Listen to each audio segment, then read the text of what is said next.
So, hello everybody, this is Bhante Joe here, and I'm just here at this new area actually. This is an area where a brush fire went through, and now there's some neat rock formations, and this rock is very comfortable actually, very warm, so so it was kind of nice to get out here, and thought to record a short, Dhamma discussion for the internet.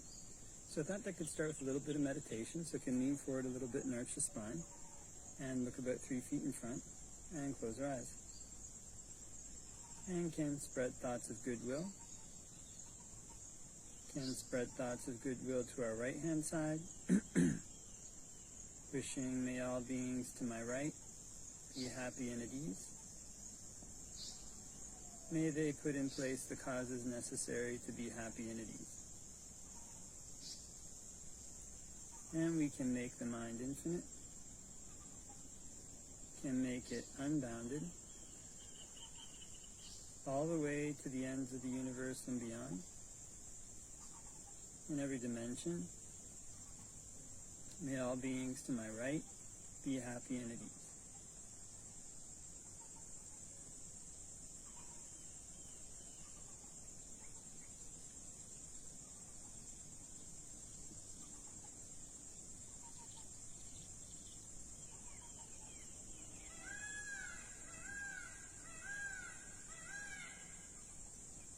And we can spread thoughts of goodwill to our right hand side and our left hand side. May all beings to my right and my left be happy and at ease. May they put in place the causes necessary to be happy and at ease. And we can make the mind infinite, can make it unbounded, all the way to the ends of the universe and beyond, in every dimension. May all beings to my right and my left be happy and at ease.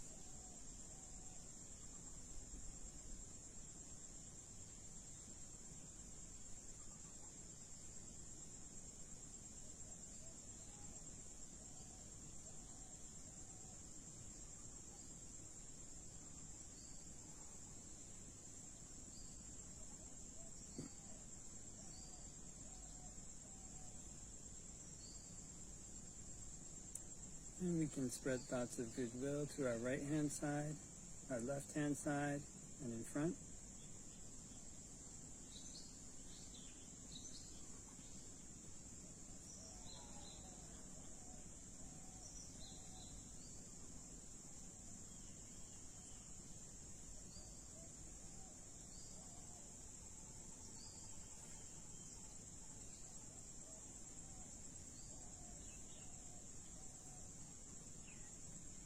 And we can spread thoughts of goodwill to our right hand side, our left hand side, in front, behind, in all 4 directions.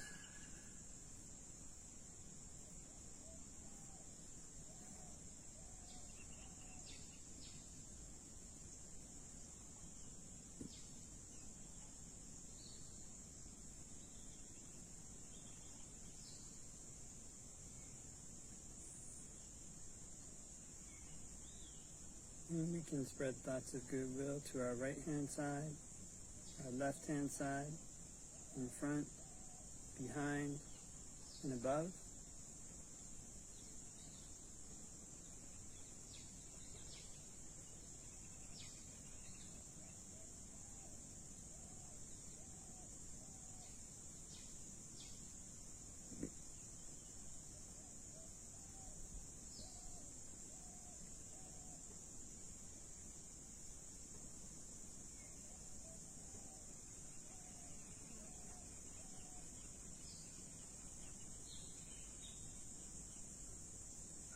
And we can spread thoughts of goodwill to our right hand side, our left hand side, in front, behind, above, below, all around in every direction, everywhere.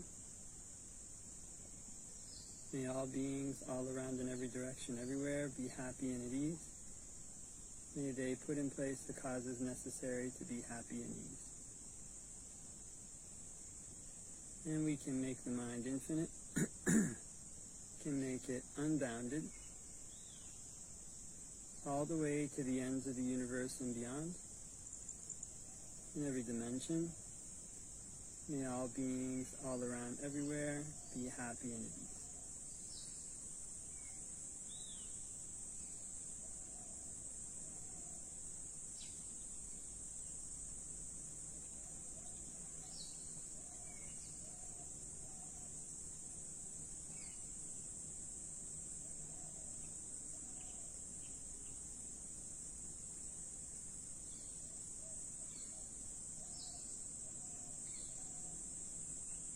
You can open our eyes and do a kind of short Dhamma discussion for the internet. Namo tassa bhagavato arahato samma sambuddhassa. Namo tassa bhagavato arahato samma sambuddhassa. Namo tassa bhagavato arahato samma sambuddhassa. Buddhang saranang gacchami dhammang saranang gacchami, sanghang saranang gacchami. Ditiyampi buddhang saranang gacchami, ditiyampi dhammang saranang gacchami, ditiyampi sanghang saranang gacchami.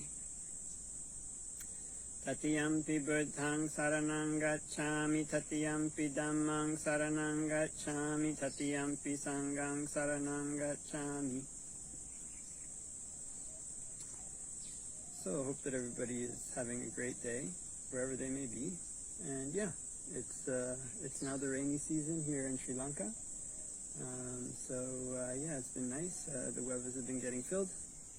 And this grass, although it was burnt maybe about a month or two ago, it's actually growing pretty fast. So things are growing quickly in the rain. And so was sent a kind of a request for a Dhamma topic by Visita at Buddhist Embassy, but figured it probably be fine, or probably just treat it as a question for the sake of a Dhamma discussion.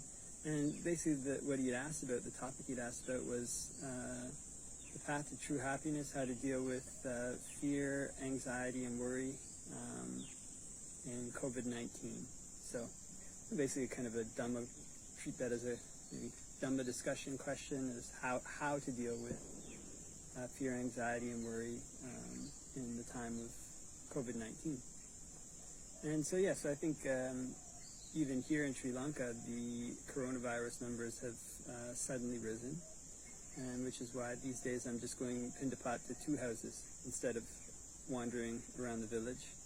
And I think most people or many people are kind of restricting their normal activities so that they come in contact with people less, these kind of things.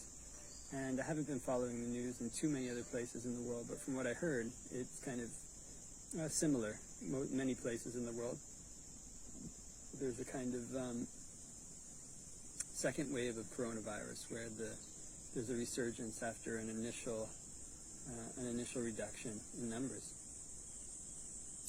And so basically, as far as kind of fear, anxiety, and worry around coronavirus goes, coronavirus is I guess you'd say, the issue that we're dealing with right now, and it has its own particular characteristics.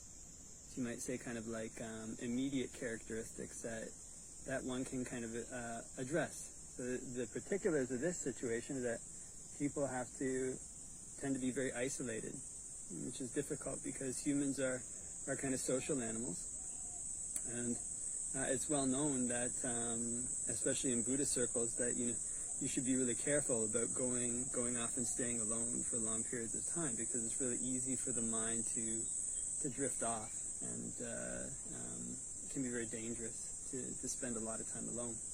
This is one of the challenges of this coronavirus right now. Another challenge is that it's kind of uncertain. This would probably be something that overlaps with a lot of other challenging times, like times of war. This kind of coronavirus is all these kind of very challenging times. Sometimes very challenging because one doesn't know when they're going to end. It's not too certain when they're going to end or how they're going to end. Although, with this one, with coronavirus, it seems like probably within the next year or two that they may very well have a kind of working vaccine, which might bring the whole thing to an end very quickly. Once that's kind of out there and people have good access to it.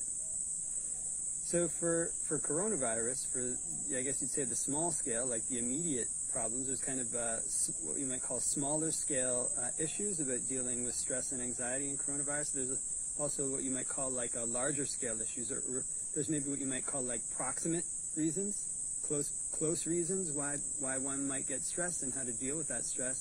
But there's also more kind of root reasons, more base reasons, more fundamental reasons why one becomes stressed when there's a threat to one's kind of to one's body and to one's way of life. So as far as the proximate reasons go, what one can do to deal with kind of loneliness especially is basically one might want to try to have a way to reach out to family and friends, if one is a lay person, to try to maintain contact with people, and to maybe have that as like one can even have that as like a habit or like part of one's routine. You kind of call the same person or the same people, once a week or whatever it might be, and just see how they're doing. And when one does that, can also do it with this kind of intention. May this be kind of something harmonious. May this be something that benefits them, benefits me, and may it kind of be like a gift. It's especially the case if one knows older people, and kind of people who are retired, maybe people who are single or living alone. If one knows these people, one can kind of give them a call. Just give them a call up on a regular basis and touch base. And this is something that one can do that actually brightens one's mind. It helps that person to allay whatever loneliness there might be, or at least they know somebody's there, and if they need any help, they're there to help them. And also helps oneself, because one gets a chance to talk to somebody too, and one gets a chance to do a good deed. As far as feeling kind of anxiety with the COVID-19, especially, one can remind oneself of a bunch of different things. One is that although coronavirus is uncertain and has an uncertain end time, probably, it's not for sure, but likely, there's a lot of companies, a lot of different organizations who are trying to find a vaccine, and a lot of smart people, and it's likely that probably within the next 2 years they'll find something. And if they do, it could go down very quickly. It's not certain, but it's likely. And one can also compare this time in history to, say, other times in history that people have had to go through difficulties. World War II was a very, very difficult time, very uncertain time. And the ending was also very uncertain. And the ending of it could have gone quite bad. The same thing with, I think, even the Spanish flu. That ended up killing many, many people. And, there's times when people like in Europe, they had the plague. There's been other viruses like Ebola and all these different viruses that have actually been, the plague was quite a pandemic, but, they might be even seen as like more deadly, more scary for the people in those areas.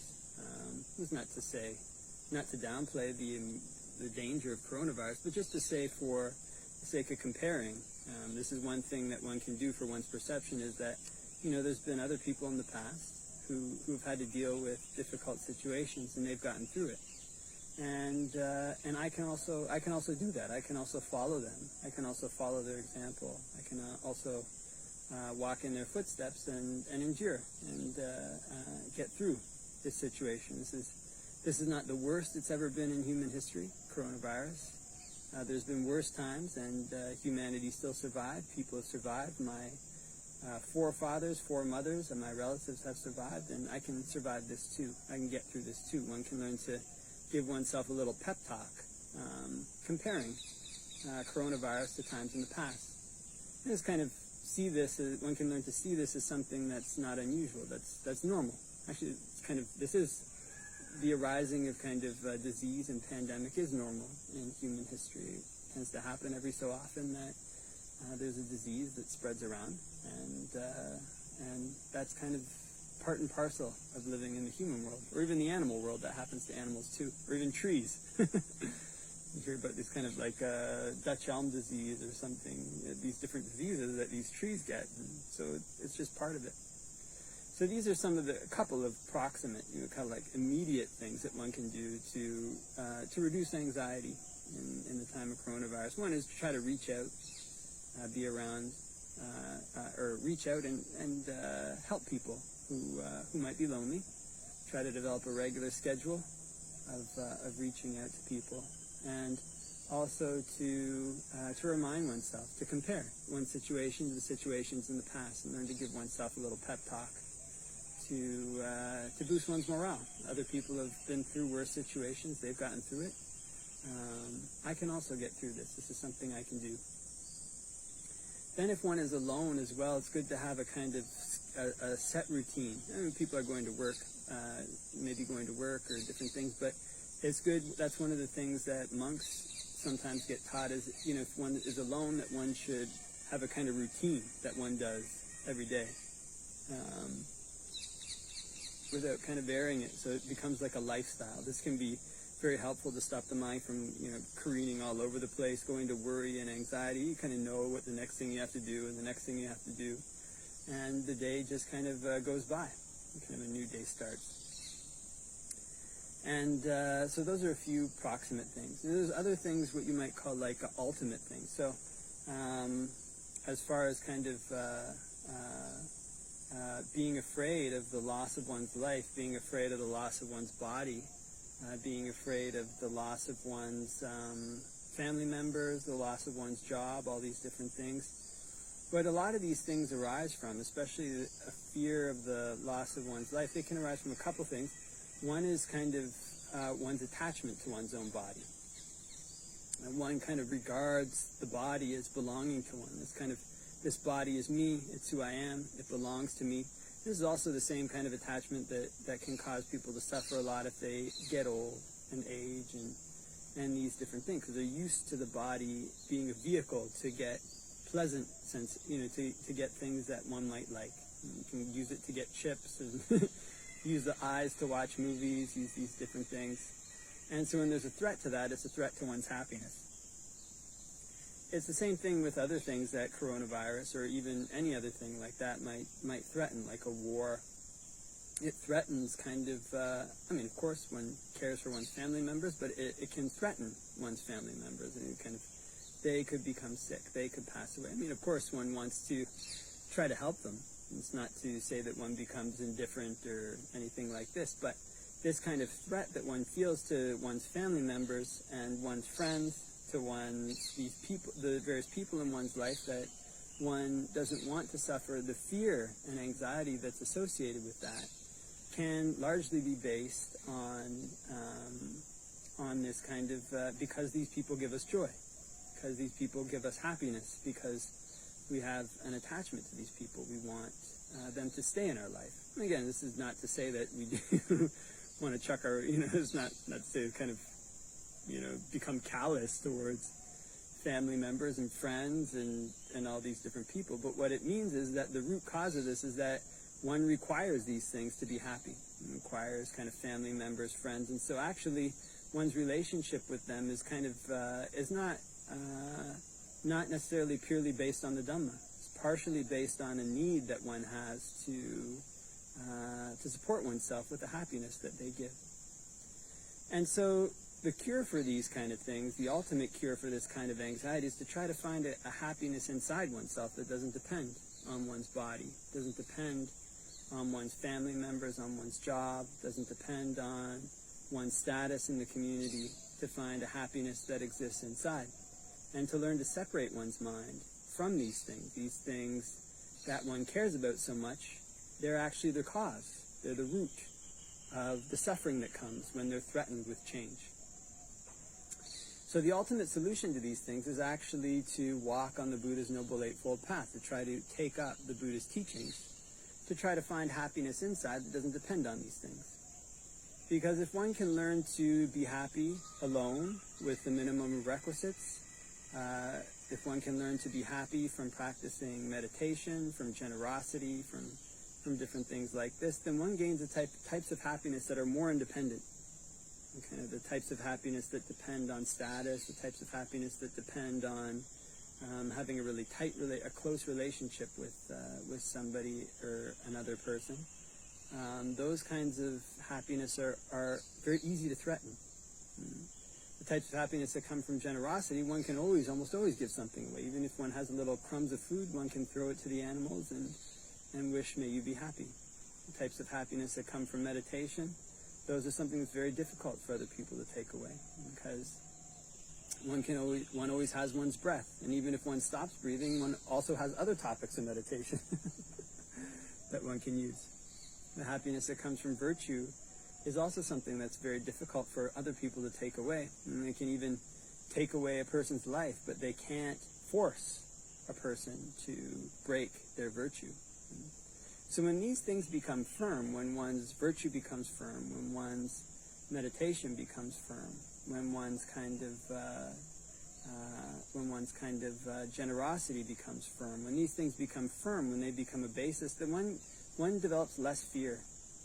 One has less fear over things like coronavirus, or over things like the ending of one's life, or the separation that one might experience from the people around one. It's because one doesn't depend on those things so much for happiness. So the ultimate goal, of course, is to separate one's mind entirely from those things. And this requires the development of dispassion for a person. One has to see the danger that comes from delight in things that don't belong to one, from delight in the body, from delight in external things, from delight in one's job, from delight in chocolate bars and chips. Again, not to say that one suddenly stops eating, but the delight and passion that one has towards these things is what causes the anxiety when they're under threat. That's the root of the anxiety that one might feel in a time of coronavirus, that one might feel in a time of war, that one might feel in a time of sickness. The root of it is craving. The root of it is this desire not to lose the things that are causing one to be happy. So the ultimate solution to all of this is to find a type of happiness that doesn't depend on conditions. And the path to that happiness leads through letting go of one's passion and delight for these things. And it's kind of a paradox, but that's where the Buddha's Noble Eightfold Path leads. So ultimately, if one wants to be free from anxiety, one also has to be free from craving. One also has to be free from what you might call love or clinging, and kind of this excessive delight, and this kind of attachment type delight to things. If one is free from those things, then the mind is in a position to find happiness that doesn't depend on them. And this is the ultimate way to reduce one's anxiety and fear, not just towards coronavirus, not just towards war, but towards aging, towards death. And that's where this whole cycle spins around, being happy and unhappy. It spins around being born and dying. One learns to eliminate even one's fear of death, even one's fear and anxiety related to anything at all. One can learn to find a freedom from these things, and that freedom is what the Buddha calls nibbana, which is the ultimate way to end anxiety and stress. Okay, so I think leave that for reflection, and hope that everybody has a great day wherever they might be, and wishing you all the best till next time.